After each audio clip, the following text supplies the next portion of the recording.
El caso de Wanda Tadei, a muchas de las que hacemos periodismo con una perspectiva de género nos genera muchas preguntas, ¿no? Y a veces no tenemos las respuestas en relación al impacto que ha tenido en las consecuencias, en la sucesión de hechos similares. Ustedes saben que el Día Internacional de la Mujer se celebra en conmemoración y homenaje, en realidad, en homenaje a más de 100 mujeres que fueron quemadas vivas en una fábrica en Nueva York en el año 1908. Pedían por reclamos laborales, por mejoras laborales en aquel momento, y se rebelaron al sometimiento de la época y las encerraron en la fábrica y las quemaron vivas, ¿no? Y hoy lamentablemente vemos con horror en la Argentina que queman vivas a las mujeres, que se rebelan a otros mandatos. Pareciera que en la medida que las mujeres quieren asumir su libertad, su autonomía, la autonomía sobre su cuerpo, sobre su proyecto de vida, reciben como castigo el fuego.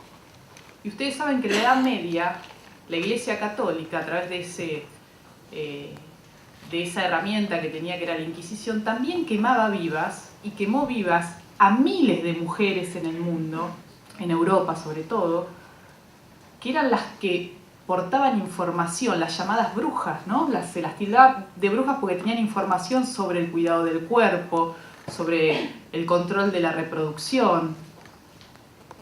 Y esas mujeres que se rebelaban a mandatos que marcaba la Iglesia Católica, las quemaban vivas. La muerte de Wanda Tadei es el caso más emblemático de los últimos años en relación a los femicidios con fuego. Ustedes recuerdan el caso, una joven que fue hospitalizada el 10 de febrero de 2010 y falleció 11 días después. Nunca pudo contar lo que había pasado porque por la cantidad de quemaduras que tenía en su cuerpo, la inducieron a un coma farmacológico cuando llegó al hospital y nunca más volvió, tomó conciencia y murió. O sea, ella no pudo contar la versión de esos hechos. El caso tuvo una amplísima cobertura en los medios, una amplísima repercusión, sobre todo en los noticieros de televisión, que es el medio emblemático en relación al impacto que tiene socialmente por la llegada, ¿no? ¿Y por qué tuvo tanta repercusión? Bueno, se cruzaron algunos componentes que ustedes conocen bien en el sentido de que lo convierten en un hecho más noticiable. La pareja, el marido, era el ex baterista de Callejeros, que había sido protagonista, había estado en la tragedia de Cromañón, donde justamente murieron 194 jóvenes, mujeres y varones, niños, como consecuencia del fuego. Su familia, algunos integrantes de su familia también habían muerto en Cromañón. Pensémoslo a la inversa. ¿Cuántas mujeres matan, asesinan a sus esposos o ex esposos o novios porque lo encontraron con otra, porque los dejó? Si fuese al revés, nos horrorizaríamos cotidianamente de que hubiera tantas mujeres asesinas.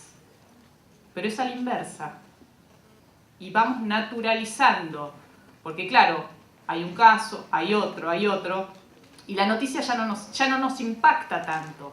Este es un tema por el cual tenemos que reflexionar, a ver cómo informamos sobre estos casos, porque tenemos que vencer ese anestesiamiento que nos genera la repetición, ¿no? Es un trabajo que hicimos con una colega española que se llama Livia Porras. Está financiado por el Programa de Naciones Unidas para el Desarrollo. Hubo una selección. Livia trabaja en Centroamérica, donde está la sede del PNUD. Después hubo una selección, tuve la suerte que me eligieron y fue un trabajo muy interesante porque la propuesta era hacer un manual de periodismo con perspectiva de género pensando en Latinoamérica, porque había otras experiencias hechas fundamentalmente en España, pero no pensado con nuestra variada realidad latinoamericana. Antes de empezar con esto, como sabía que por ahí no todos tenemos en claro lo que es el enfoque de género, esta es una de las definiciones que pueden encontrar en el manual. Y en definitiva se trata de, bueno, cuando hacemos nuestras notas, pensar cómo afecta la realidad de distintas maneras a varones y a mujeres. ¿Qué fuentes usamos para hacer nuestras notas? ¿Cómo producimos esa nota? ¿Cómo la contamos? Poniéndole esa mirada de género. Identificando brechas, que son algunas de las palabras que me pareció interesante subrayar, añadiendo nuevas preguntas, preguntándonos otra cosa y no hacer siempre la misma nota con la misma cobertura. A ver, pensar de qué otra manera puedo encarar esa temática, las nuevas fuentes y cuestionando los estereotipos. El caso Wanda Tadei había disparado a muchas mentes de hombres que consideran a las mujeres como parte de su propiedad la idea de que las podían quemar como a Wanda y las amenazaban. Y de hecho hubo casos muy calcados. El más conocido y que ahora todavía está dando vuelta en los medios es el de Fátima Catán, que acaban de detener al novio después de un año, más de un año, 2 años, porque el Wanda Tadei fue en el 2010 y el de Fátima fue 2 meses después, y también él contó que había sido un accidente, que había habido también, o sea, los cuentos eran o accidente o ella se quiso prender fuego. Y es interesante porque desde la asistencia al suicida, el Centro de Asistencia al Suicida cuenta de información que en general, digamos, no es frecuente que una mujer o una persona se quiera suicidar prendiéndose fuego, porque se utilizan otras metodologías para suicidarse el que tomó la determinación. Solo en casos de personas con trastornos mentales utilizan esto de quemarse a lo bonzo, no es una metodología frecuente.